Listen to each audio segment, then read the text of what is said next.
ఏలూరు నగర ప్రజలకు మంచినీరు అందించే గోదావరి జలాల సమ్మర్ స్టోరేజ్ ట్యాంక్ లీకేజీ అరికట్టే పనులు 3వ రోజు బుధవారం యుద్ధ ప్రాతిపదికన జరిగాయి. ఇసుక బస్తాలతో నిర్మిస్తున్న క్రాస్ బండ్ పనులు ముమ్మరంగా జరిగాయి. బుధవారం ఉదయం నగరపాలక సంస్థ కోఆప్షన్ సభ్యులు ఎస్ఎంఆర్ పెదబాబు క్రాస్ బండ్ పనులు పర్యవేక్షించారు. మంగళవారం ఉదయానికి నీరు లీకేజీ ఉధృత తగ్గించినప్పటికీ 3 అంగుళాల నీరు లీకేజీ అవుతుంది.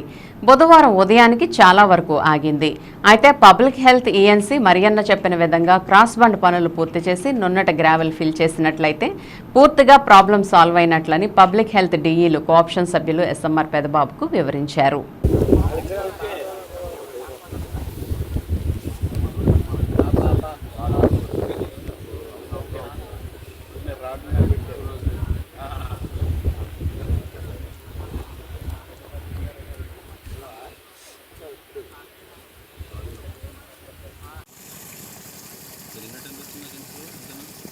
కొంచెం పెరిగింది.